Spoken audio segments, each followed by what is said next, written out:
So as much as your child fights having their door shut at night, it is really, really, really important that you close your child's door. In this video, we are going to talk about the top 3 reasons why you need to keep your child's door shut overnight.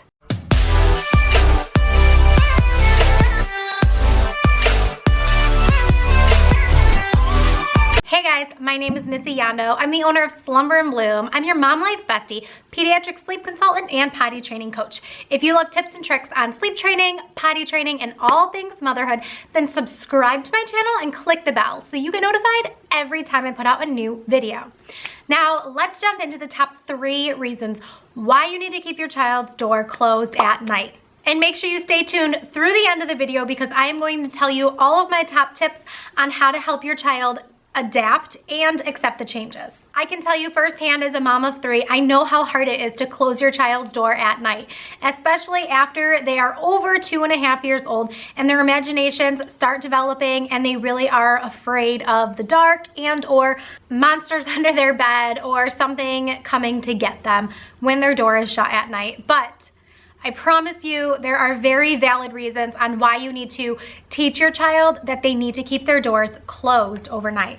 Now, reason number 1 is really the reason behind this video, and it's fire safety. I have seen really effective pictures that have shown what a house fire has done on the outside of a child's bedroom door and what it looks like on the inside of a child's bedroom door when it was closed during a house fire. So as I was researching this topic, I learned 3 things that really helps with keeping the door shut in the event of a house fire. So the first thing is that it's going to slow the spread of the fire, obviously. So when your child's door is shut, the fire is on the outside of their door. And you always teach your child that in the event that they're smelling smoke or anything, that they can touch the door, and if it's hot, do not open the door. The other thing is that the amount of smoke getting into your child's room is going to be a lot less when their door is shut. If your child is old enough and big enough to open their windows, they can open the window to get fresh air and for firefighters to rescue them.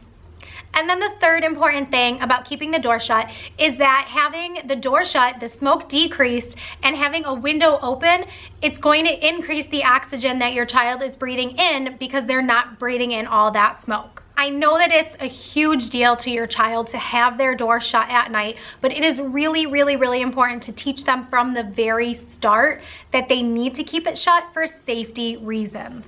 Now, the next 2 reasons to keep your child's bedroom door shut at night really don't hold a whole ton of weight after you're hearing the benefits of keeping the door shut for fire safety, but I feel the need to mention them anyways as a sleep consultant. The second reason is because keeping the door shut is going to block out any exterior light that may be coming in from the rest of the house.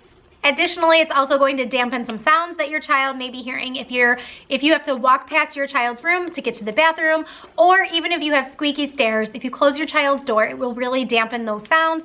And the white noise in your child's room, which I know you have because you've been following my videos and you know how much I value white noise, that will drown out the sound of other things as well. And then the third thing, of course, is that it's going to decrease sleep distractions. So if your child's door is open and they see you walking past their room, they're going to want you to come into their room and talk with them, cuddle them, or tell them a story or sing another song, whatever it may be.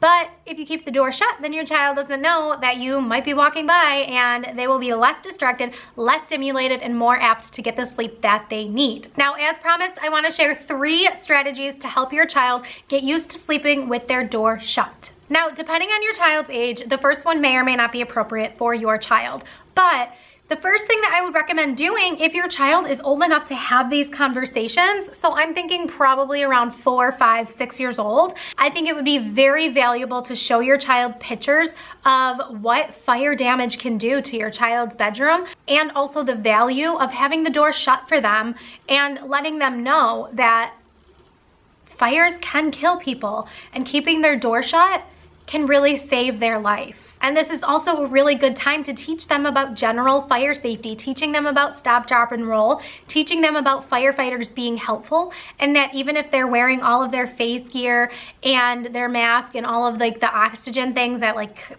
might look scary, that they're good people and that they're there to help them, and that in the event of a house fire that they can always go to a firefighter. Even though he's a stranger, we know he's there to help. Or she could be a firewoman, okay? Don't come at me. The next thing that you can do is make gradual changes. So if your child is used to having their door completely wide open while they're sleeping, maybe you close it halfway for a week, maybe 2 weeks. And then you close it a little bit more and a little bit more. And as you progress and time goes on, maybe you're only leaving it open a tiny crack, and maybe you're closing it all the way once your child has already fallen asleep. But it's important to tell them what you're doing. And then eventually you will be able to say goodnight to your child, close the door tight, walk out, and your child will be totally fine. I've seen that strategy work with several clients before, and even with the most fearful children, it definitely has helped. Now the third thing that you can do, and it depends on how creative you want to get here, but if your child is telling you that they are afraid of the dark or that they're afraid of monsters, then there are a few tricks up my sleeve. Now the first thing you can do is get your child a nightlight. Now what I want you to do if you get a nightlight is try and make it a red glowing light.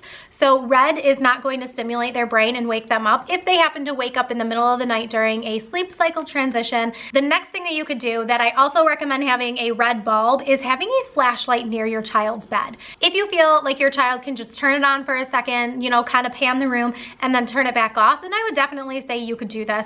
If you think your child's going to keep it on and run through batteries like crazy, then maybe don't do this option. But it's always a great idea that if your child feels like they want to look around the room and make sure that there's no monsters coming out of the closet, you could always give them a flashlight. Alternatively, if you don't want to do that, you can get creative and make some monster spray. Now, this is just a regular small little spray bottle. Maybe you get it at the dollar store and you can put water in it. But I've seen people do like lavender spray and telling your child that this is monster spray and it's going to keep the monsters away. I personally think that's a little woo-woo of an idea, but some people love it. I'm more the type of parent that says, you know, I understand that you're scared, but remember that monsters aren't real.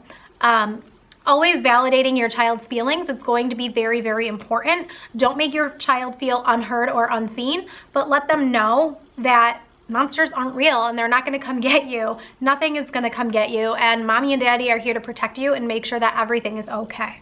So that is it for this video. I really hope that you guys enjoyed it. I hope that even though it was a little bit more of a serious video, I hope that you learned something from it. Leave me a comment down below and let me know if your child is okay with sleeping with their door shut at night, and tell me how old your child is. I would love to hear your stories.